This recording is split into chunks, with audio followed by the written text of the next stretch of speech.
లోకి దిగాలి అమెరికా. కానీ అమెరికా దిగుతుందా? అంత సీన్ ఉందా? ఇప్పటికే బోల్డ్ అంత అప్పులున్నాయి. ఆర్థిక ద్రవ్యోల్బణంతో కొట్టుమిట్టాడుతూ ఉంది ఆ దేశం. కానీ అది స్ట్రైట్‌గా ఎళ్లి నేరుగా యుద్ధ రంగంలోకి దిగి యుద్ధం చేసేటువంటి ఛాన్స్ లేదు. మరి దీనికి ముగింపు ఎక్కడ? అంటే మిగతా దేశాలన్నీ కూడా ఆ యుద్ధానికి సంబంధించి తాలూకు ఉన్నటువంటి ఇవన్నీ కూడా మనం అనుభవించాల్సిందేనా? దీని గురించి మాట్లాడదాం సార్. ఒక షార్ట్ బ్రేక్ తర్వాత డిబేట్‌లో. Stay tuned. Sure. Murali Manohar గారు, ప్రపంచ చమురు సరఫరా వ్యవస్థలో స్ట్రైట్ ఆఫ్ హార్మోజ్ రోల్ చాలా కీలకమైంది. మనందరికీ తెలుసు, ఎక్కువ భాగం మనం అక్కడి నుంచే చమురు రవాణా చేసుకుంటూ ఉన్నాము. సో అలాంటిది అక్కడ జియోపొలిటికల్ టెన్షన్స్ కనుక పెరిగితే గ్లోబల్ సప్లై చైన్ మీద ఇమ్మీడియట్గా ఇంపాక్ట్ ఉంటుంది. అండ్ ఇందాక నేను అడిగినట్టుగా మిగతా దేశాలపైన ఈ ప్రభావం ఎక్కువగా ఉంటుంది. సో మరి దీనికి ఎలా ఎండ్ కార్డ్ ఏంటి అని అంటారు? మీ అంచనా ఏంటి? మ్యూట్ లో ఉన్నారు సార్. సంబంధించి ఫైన్ యూర్ ఆడిబుల్. అమెరికా యొక్క సూపర్ పవర్ అనే ఇమేజ్ నిలబెట్టుకోవాలి. సూపర్ పవర్ అది లేకపోతే అంతే, ఇంకా దాని పని అంతే. ఈవెన్ ట్రంప్ యొక్క పరిస్థితి కూడా హీనంగా ఉంటుంది. ట్రంప్ ఇదంతా చేస్తున్నది తాను బ్రతికి ఉండడానికి. అక్కడ తను అంటే తన రేటింగ్ పడిపోయింది, విపరీతంగా పడిపోయింది. యుద్ధం చేయడం వల్ల కూడా పడిపోయింది. దానివల్ల ఏం లాభం లేదు. కాకపోతే తాత్కాలికంగా రేపు దీంట్లో మిడ్ టర్మ్ దీంట్లో నిలబడాలి అనే ఉద్దేశంతో యుద్ధాన్ని ఏదో కంటిన్యూ చేస్తున్నాడు. కనుక ముందు నువ్వు వెనక పోయి అనేటువంటి ఒక పరిస్థితి ట్రంప్ కి ఏర్పడ్డది. యుద్ధం ముందుకు వెళ్ళకపోతే ఒక సమస్య, వెళితే ఒక సమస్య. కనుక ఆ విధంగా రష్యా ఇరుక్కున్నది, తెలియకుండానే. అమెరికా ఇరుక్కుపోయింది. అయితే ఇప్పుడు అమెరికా ఏం చేస్తుంది? రష్యాతో స్నేహాన్ని కోరుకుంటుంది ఇప్పటికి కూడా. ఒకవైపు యుక్రెయిన్ యుద్ధం నడుస్తున్నప్పటికీ కూడా రష్యా ఏమన్నా సహకరిస్తుందా? రష్యాతో మీరు తీసుకోండి, మేమే అనుమతిస్తున్నాం అనేటువంటి పిచ్చి మాటలు కూడా మాట్లాడుతుంది. అక్కడే వచ్చింది కదా సార్, కాంగ్రెస్ వాళ్ళందరూ అదే కదా, పప్పెట్ లాగా అయిపోయారు మోదీ ట్రంప్ చేతుల్లో. ఏం చెప్తే అది ఆగాలి, కొనొద్దు అని అంటే ఆగుతున్నారు. ఓకే కొనుక్కోండి అని పర్మిషన్ ఇస్తే కొనుక్కుంటున్నారు. ఏంటి దుస్థితి అని వాళ్ళు అడుగుతూ ఉన్నారు. అది ప్రెస్ సెక్రటరీతో కరోలిన్ లీవిట్ తో ఆ ప్రకటన చేయించారు. మా ట్రంప్ ఒప్పుకున్నాడు. ఎందుకంటే మాకు అక్కడ మిత్రులు ఉన్నారు ఇండియాలో, అందుకొరకే మా ట్రంప్ గారు ఒప్పుకున్నారు తాత్కాలికంగా అని ఒకవైపు ఒక స్టేట్మెంట్ ఉంది. ఇంకో వైపు ఏముంటుంది అని అంటే, అమెరికానే స్వయంగా ఇప్పుడు ఇక్కడ ఆపేస్తే, రష్యాతో ఆపేస్తే అమెరికా ఇస్తున్న ఆయిల్ మనం కొంటాము అంతే, ఎవరేం ఫ్రీగా ఇచ్చేది కాదు. అమెరికా ఇచ్చే స్థితిలో కూడా లేదు. కొరత ఏర్పడ్డది, చమురు కొరత ఏర్పడ్డది. ఏ దేశం దగ్గర ఇప్పుడు చమురు లేదు. అందుకని తనకు తప్పని పరిస్థితుల్లో రష్యా అమ్ముతుంది, వీళ్ళు తీసుకుంటారు. ఇప్పుడు అందరికన్నా గొప్ప విషయం అంటే కలిసి వచ్చిన అదృష్టం అంటారు దీన్ని. ఈ యుద్ధంలో లాభపడే వాళ్ళు ఎవరన్నా ఉన్నారంటే రష్యా లాభపడుతుంది. ఎందుకంటే డిమాండ్ పెరిగిపోయింది, రష్యా అమ్ముకోవడానికి రెడీగా ఉంది.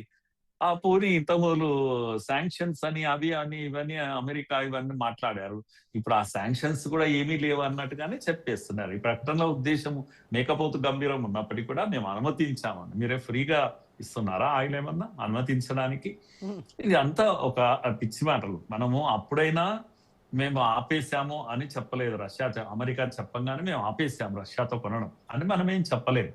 అలాగే అమెరికా ఇప్పుడు చెప్పింది కనుక మేము కొంటున్నామని కూడా ఏమనడం లేదు. మన దేశీయ అవసరాల కోసం ఏదైనా చేస్తుంది. అమెరికా చెప్పినా చెప్పకపోయినా, ఇంకెవరు చెప్పినా మనకు లాభసాటిగా ఉంటేనే కొంటాం. ఇంతకన్నా లాభసాటిగా ఉంటే రష్యాతో కొనాల్సిన అవసరం కూడా మనకేం లేదు. అమెరికా చెప్పినంత మాత్రాన మనం కొనం. కనుక మనం రష్యాతో కొనడానికే కారణము మనకు అదే లాభసాటి కనుక. ఇప్పుడైతేనేమో వేరే దగ్గర లేదు కూడా, పెట్రోలియం లేదు కనుక, అక్కడే ఉంది కనుక చమురు కొంటాం అంతే. కనుక వీళ్ళ డైలాగ్స్ అయ్యేదేం కాదు. అందరికీ తెలుసు కూడా, మోడీ బలమైన నాయకుడు. మోడీ ట్రంప్ చెప్తే కొనడము, ట్రంప్ చెప్తే ఆపేయడం అంత బలహీనమైన నాయకుడు కాదు అనేది తెలుసు. కాకపోతే దురదృష్టం ఏంటంటే మన దేశంలో ఉన్న ప్రతిపక్షాలు కూడా ఈ అవకాశం, ఇంకా ఏ మాట అన్నా కూడా, ఇప్పుడు నేను చెప్తేనే యుద్ధం ఆపాడు అని చెప్పారు. అప్పుడు అందరు అపోజిషన్స్ ఓహో అని చెప్పారు. మోడీ మాట్లాడాలి, చెప్పాలి, ఏమనలేదు.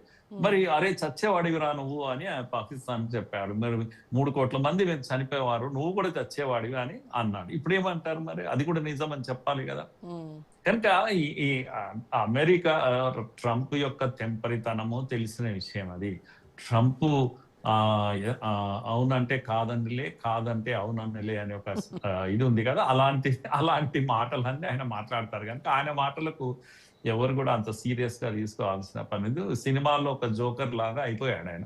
అందుకని ఈ ఇండియాలో పాలిటిక్స్ వాళ్ళు మాట్లాడుతూనే ఉంటారు, ఎక్కడ అవకాశం వస్తే అప్పుడు. కానీ ఫైనల్ రిజల్ట్ ఏంది అంటే రష్యా గొప్పగా లాభపడుతుంది ఇప్పుడు ఎస్.